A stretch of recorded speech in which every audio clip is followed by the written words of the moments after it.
एक बार फिर से आपका स्वागत है आपके अपने YouTube चैनल में। पिछली वीडियो में हमने वास्तविक संख्या के स्ट्रक्चर के बारे में जाना था कि संख्या दो प्रकार की हो सकती है, वास्तविक संख्या, काल्पनिक संख्या। वास्तविक संख्या भी दो प्रकार का हो सकता है, परिमेय संख्या और अपरिमेय संख्या। परिमेय संख्या भी दो प्रकार का होता है, भिन्न और पूर्णांक। पूर्णांक भी दो प्रकार का होता है, नकारात्मक पूर्णांक और पूर्ण संख्या। पूर्ण संख्या को भी दो वर्गों में बांटा गया है, जीरो को और साथ में प्राकृत संख्या को। तो हम बारी बारी से सबका डिफिनीशन जानेंगे कि कौन सी संख्या क्या है। चलिए, सबसे पहला है प्राकृत संख्या। प्राकृत संख्या क्या होता है कि वैसी संख्या जो एक से शुरू होकर अनंत तक जाती है उसे प्राकृत संख्या कहते हैं। जैसे देखिए, संख्या में लिख रहे हैं 1, 2, 3, 4, 5, ये सब क्या है, डॉट डॉट डॉट कहाँ तक जाएगा, अनंत तक जाएगा। तो ये सब जो संख्या है ये सब है प्राकृत संख्या। दूसरी भाषा में इसको हम कह सकते हैं कि गिनती की संख्या को प्राकृत संख्या कहते हैं। तो गिनती की संख्या क्या होता है, सब जानता है कि गिनती स्टार्ट होता है एक से और एक के क्रम में आगे बढ़ते जाता है। तो ये सब क्या है, आपका प्राकृत संख्या कहलाएगा। कोई दिक्कत, इसमें एग्जाम्पल दिया गया है 1, 2, 3, 4, 5, 6, 7, 8, 10, 12, 15, 20, कुछ भी हो सकता है। तो वैसी संख्या जो एक से स्टार्ट होकर अनंत तक जाती है प्राकृत संख्या कहलाती है। दूसरा है पूर्ण संख्या। वैसी संख्या जो जीरो से शुरू होकर अनंत तक जाती है पूर्ण संख्या कहलाती है। जैसे देखिए, कुछ नहीं है, बस इसमें एक जीरो ऐड कर दिया गया है तो क्या बन जाएगा, पूर्ण संख्या। इसीलिए इसका दूसरा डिफिनीशन भी आप कह सकते हैं कि प्राकृत संख्या के परिवार में शून्य को शामिल कर देने पर पूर्ण संख्या बन जाती है। कहने का मतलब है कि जो प्राकृत संख्या होता है, प्राकृत संख्या तो आप भी जानते होंगे, 1, 2, 3, 4, 5, 10 यही होता है प्राकृत संख्या। इसमें करना कुछ नहीं, बस एगो जीरो जोड़ देंगे। जैसे ही प्राकृत संख्या में एगो जीरो जोड़ेंगे बन जाएगा पूर्ण संख्या का परिवार। तो अगर पूर्ण संख्या का डेफिनेशन पूछे तो आप कह सकते हैं कि वैसी संख्या जो जीरो से स्टार्ट होकर अनंत तक जाती है उसे पूर्ण संख्या कहते हैं। नहीं तो एक और डेफिनेशन आप बता सकते हैं कि वैसी प्राकृत संख्या के परिवार में अगर हम जीरो को जोड़ दें तो वह पूर्ण संख्या बन जाती है। जैसे 0, 1, 2, 3, 4, 5। अब आपके मन कभी कभी आपके सामने एक ऐसा क्वेश्चन आएगा, जैसे देखिए क्वेश्चन आता है कि क्या सभी प्राकृत संख्या पूर्ण संख्या है, क्या सभी प्राकृत संख्या पूर्ण संख्या है या नहीं है। तो देखिए, नहीं दिख रहा होगा इसीलिए फिर से लिख दे रहे हैं, प्राकृत संख्या पूछेगा। क्वेश्चन आता है कि क्या सभी प्राकृत संख्या पूर्ण संख्या है। तो चलिए थोड़ा एग्जाम्पल भी साथ में लिख लेंगे जो कि समझने में आसानी हो।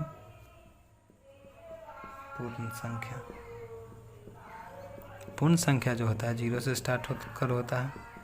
अब गौर करेंगे तो देखिएगा कि प्राकृत संख्या और पूर्ण संख्या में ज़्यादा का अंतर नहीं है, बस अंतर एक जीरो का है। देखिए ये सब भी इसमें आएगा। तो अगर कोई पूछे कि क्या सभी प्राकृत संख्या पूर्ण संख्या है, तो हाँ बिल्कुल है। लेकिन यही बात अगर आपसे पूछे क्या सभी पूर्ण संख्या प्राकृत संख्या है, तो आप कहिएगा नहीं है। क्यों नहीं है, तो इसका जो जीरो है प्राकृत संख्या में नहीं है। इसका 1, 2, 3, 4, 5, 6, 10 ये सब जहाँ तक जाइएगा सारा का सारा पूर्ण संख्या में आएगा। लेकिन पूर्ण संख्या का ये जो जीरो है प्राकृत संख्या में नहीं होगा। इसी कारण से सभी प्राकृत संख्या पूर्ण संख्या है, लेकिन सभी पूर्ण संख्या प्राकृत संख्या नहीं है। बात समझ गए। चलिए आगे देखते हैं, इसको थोड़ा हटा लेते हैं।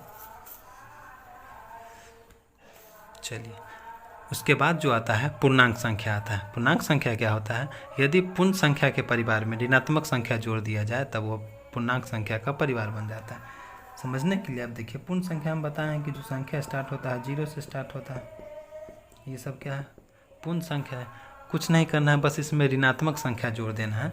जैसे कि ये सब प्लस है, मान लेते हैं इसी के परिवार में अगर हम -4 जोड़ दें, -2 जोड़ दें, -5 जोड़ दें, क्योंकि प्लस वाला और जीरो वाला तो पहले से है, माइनस वाला जोड़ देंगे तो क्या बन जाएगा, पूर्णांक संख्या बन जाएगा। तो अगर आपको पूछा जाए कि क्या पूर्णांक संख्या का 1, 2 एग्जाम्पल दीजिए, तो कोई भी संख्या बोल दीजिएगा। जीरो भी पूर्णांक संख्या, 1 भी है, 2 भी है, -3 भी है, -5 भी है, -4 भी है। ये सब क्या है, प्राकृत संख्या है। तो वैसी संख्या जो पूर्ण संख्या के परिवार में ऋणात्मक संख्या को जोड़ने से आता है उसे पूर्णांक संख्या कहते हैं। इसको इंटीजर कहा जाता है। और अगला संख्या जो होता है वो है परिमेय संख्या। चलिए समझ गए हैं। अब चलते हैं परिमेय संख्या पर। परिमेय संख्या क्या होता है कि वैसी संख्या जिसे हम p बटा q के रूप में लिख सकते हैं, जहाँ p और q पूर्णांक होना चाहिए, साथ ही साथ q बराबर 0 नहीं होना चाहिए। इसका एक और डिफिनीसन है कि वैसी संख्या जिसका पूर्णरूपेण वर्गमूल निकलता हो उसे परिमेय संख्या कहते हैं। सबसे पहला शर्त है इसका कि p बटा q के रूप में लिखा हुआ होना चाहिए, साथ ही साथ p तथा जो q होता है ये आपका पूर्णांक होना चाहिए, और q बराबर आपका 0 नहीं होना चाहिए। पिछला वीडियो में भी आपको हम समझाए हैं, जैसे कि 1/2 हम लिख रहे हैं, तो क्या एक भी पूर्णांक है, दो भी पूर्णांक है, अतः कह सकते हैं कि जो संख्या है ये आपका परिमेय संख्या है। कोई एग्जांपल देख सकते हैं 5/4, 9/10, कुछ भी बटा वाला संख्या वो सब क्या है, परिमेय संख्या है। अब देखिए 2 लिख रहे हैं, आप कहिएगा बटा वाला तो है नहीं, तो इसके बटा में हम 1 लगा सकते हैं, ये भी क्या है आपका परिमेय संख्या, तो इसे भी हम p बटा q के रूप में लिख सकते हैं। और वैसी संख्या जिसे हम p बटा q के रूप में लिख सकते हैं उसे परिमेय संख्या कहते हैं। इसका एक और डिफिनीसन बताए हैं कि वैसी संख्या जिसका पूर्णरूपेण वर्गमूल निकलता हो वो भी परिमेय संख्या कहलाता है। जैसे कि हम √4 लिख देते हैं, तो हम जानते हैं कि इसका वर्गमूल निकल के आएगा 2, और 2 क्या है, परिमेय संख्या। चलिए और समझते हैं बारी बारी से।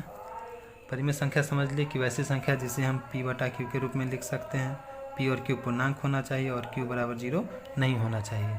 दूसरा लिखा है कि वह जिसका पूर्णरूपेण वर्गमूल निकलता हो, जैसे √9 लिख दिया, हम जानते हैं इसका 3 आएगा, तो पूरा निकल जाएगा, जिसका भी पूरा निकल जाएगा सबका सब कहलाएगा आपका परिमेय संख्या। बात समझ रहे हैं। अब हम अपरिमेय संख्या के बारे में जानेंगे। वैसी संख्या जिसे हम p बटा q के रूप में नहीं लिख सकते हैं, p तथा q पूर्णांक होना चाहिए, साथ ही साथ q बराबर 0 नहीं होना चाहिए। अगर ऐसा कंडीशन है तो कहेंगे कि दिया हुआ संख्या अपरिमेय संख्या है। जैसे कि एग्जांपल में हम लिख रहे हैं 2.4325 से ... कुछ भी आ रहा है, तो हम चाहेंगे भी तो इसे हम p बटा q के रूप में नहीं बदल सकते हैं। और वैसी संख्या जिसे हम p बटा q के रूप में नहीं बदल सकते हैं अपरिमेय संख्या कहलाता है। जितना भी ...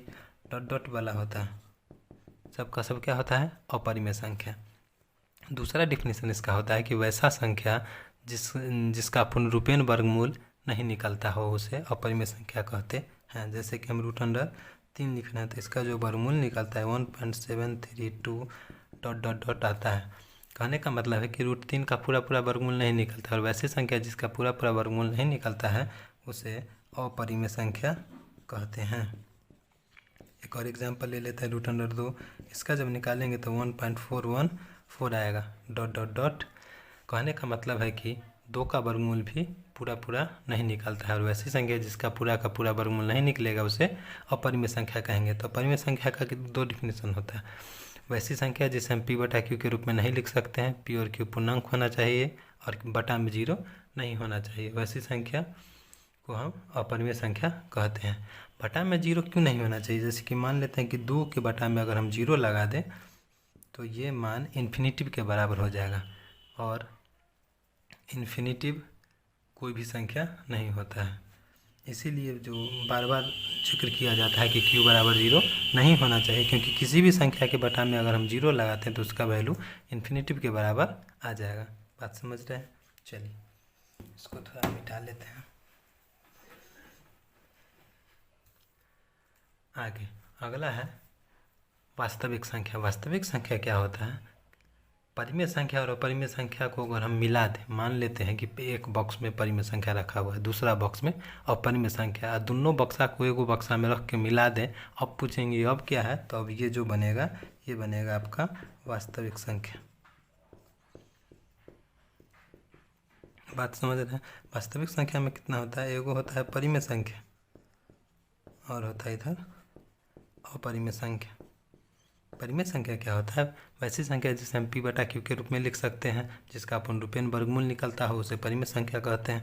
और वैसी संख्या जिसे हम p बटा q के रूप में नहीं लिख सकते हैं और जिसका पूर्णरूपेण वर्गमूल नहीं निकलता है उसे अपरिमेय संख्या कहते हैं। जैसे कि इसका एग्जाम्पल लिखना चाहते हैं 1/2, 3 हो गया, 5 हो गया, √4 हो गया। इसका लिखना चाहे तो 1.725 ...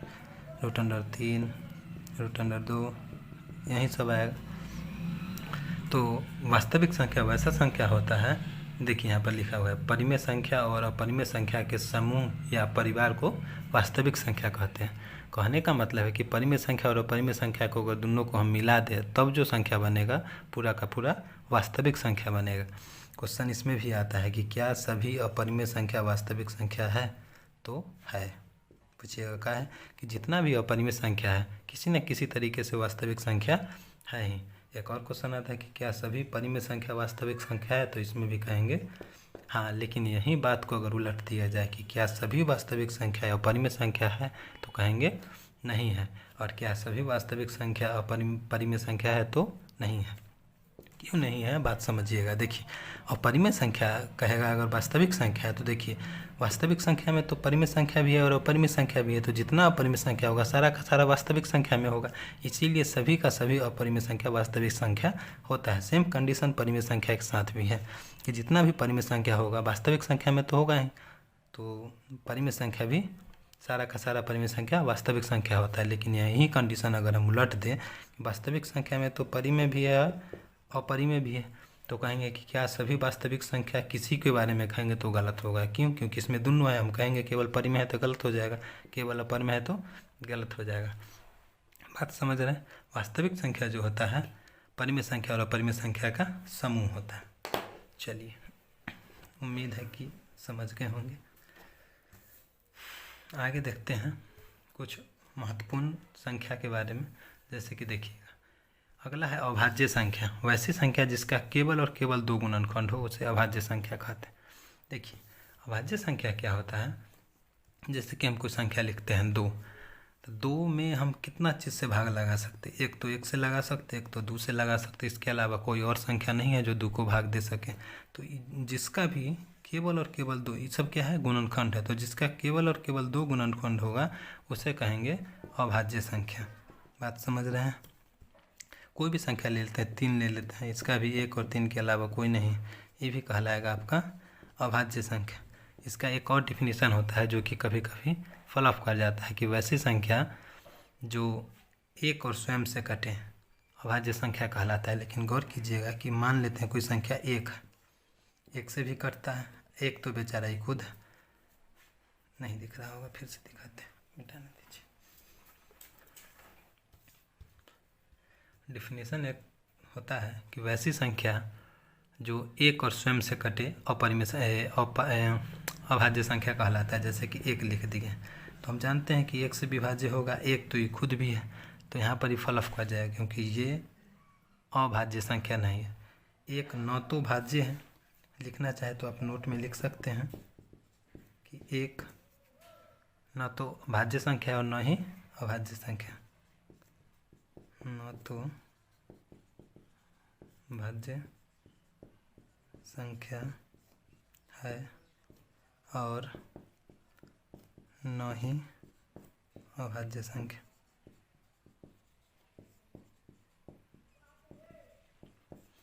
समझ गए? 1 जो होता है न तो भाज्य संख्या होता है न ही अभाज्य संख्या। इसीलिए यहाँ यह डिफिनीशन फ्लॉप कर जाता है कि वैसा संख्या जिसका 1 और स्वयं के अलावा कोई और गुणनखंड न हो उसे अभाज्य संख्या कहते हैं। ये ठीक है, लेकिन यहीं पर जाके ये फ्लॉप कर जाता है। इसीलिए इसका जो डिफिनीशन होता है वो माना जाता है वैसी संख्या जिसका केवल और केवल 2 गुणनखंड हो। अब किसी भी कंडीशन में 2 गुणनखंड होना चाहिए, लेकिन इसमें अगर हम देखें तो इसका 1 गुणनखंड है, एक के अलावा कोई और गुणनखंड है तो नहीं, तो ये अभाज्य संख्या नहीं है। तो अभाज्य संख्या क्या होता है? वैसा संख्या जिसका केवल और केवल 2 गुणनखंड हो उसे अभाज्य संख्या कहते हैं। जैसे कि 5 हो गया, 7 हो गया, 9 नहीं होगा, 11 हो जाएगा। 9 कहे नहीं होगा कि 9 तो 1 से लगेगा, फिर 3 से लगेगा, फिर 9 से लगेगा, फिर 2 से ज़्यादा 3 गो हो गया, इसीलिए यह अभाज्य संख्या नहीं होगा। चलिए अगला देखते हैं। आगे क्या है? भाज्य संख्या। वैसी संख्या जिसका 2 से अधिक गुणनफल हो। जैसे एग्जाम्पल के तौर पर हम अब लिख रहे हैं 4। 4 में अगर हम लगाना चाहें तो 1 से भी लगा सकते हैं, 2 से भी लगा सकते हैं, 4 से भी लगा सकते हैं। तो आप भी देख रहे होंगे कि इसका गुणनखंडों की संख्या 2 से अधिक है, और वैसी संख्या जिसका 2 से अधिक गुणनखंड हो उसे भाज्य संख्या कहेंगे। तो अगर पूछा जाए कि 4 कौन सी संख्या है तो कह सकते हैं यह भाज्य संख्या है। अगर हम लिखना चाहे 6 लिखें, 1 2 3 और 6, 4 संख्या से लग रहा है, तो ये भी क्या है, भाज्य संख्या। तो बस गौर कीजिएगा कि वैसी संख्या जिसका केवल और केवल 2 गुणनखंड होगा तो अभाज्य संख्या, 2 से ज़्यादा होगा तो भाज्य संख्या। और 1 के बारे में अगर पूछा जाए कि 1 क्या भाज्य है या अभाज्य है, तो 1 न तो भाज्य है और न ही अभाज्य है। समझ गए होंगे। देखिए, भाज्य संख्या वैसी संख्या जिसका 2 से अधिक गुणनखंड हो उसे भाज्य संख्या कहते हैं। जैसे एग्जाम्पल में देख लीजिएगा, 4 6 8 10 12 15 कुछ भी ले, 2 से ज़्यादा गुणनखंड होना चाहिए, भाज्य संख्या कहलाएगा। एक और है, देखिएगा, 100 अभाज्य संख्या वैसी 2 संख्या जिसका HCF 1 हो, 100 अभाज्य संख्या कहलाएगा। जब भी 100 अभाज्य संख्या का चर्चा होगा हमेशा कितना संख्या आएगा, 2। जैसे कि 2 और हम 3 लिख रहे हैं, इसका जब हम HCF निकालते हैं तो हम जानते हैं 3 में 2 से लगाएंगे, एक बार में 2, यहाँ पर आएगा 1 2, 2 बार में 2, HCF कितना है इसका, 1 आया। और वैसी संख्या जिसका HCF 1 हो, 100 अभाज्य संख्या कहलाएगा। तो अगर क्वेश्चन आए कि 2 और 3 क्या 100 अभाज्य संख्या है, तो हाँ, क्योंकि दोनों का अगर हम HCF निकालते हैं तो कितना आता है, 1। क्वेश्चन आया कि निम्न में से कौन 100 अभाज्य संख्या है, तो कुछ नहीं करना, जब भी आएगा तो जोड़ा में आएगा, बस दोनों का HCF निकाल कर देखना है। जिसका भी HCF 1 आ गया, टिक लगा देंगे कि दिया हुआ संख्या क्या है, 100 अभाज्य संख्या है। समझ गए। 2 संख्या छूट रहा है, वो भी बता देते हैं आपको। हल्का होता है, आसान होता है। एक होता है सम संख्या, दूसरा होता है विषम संख्या।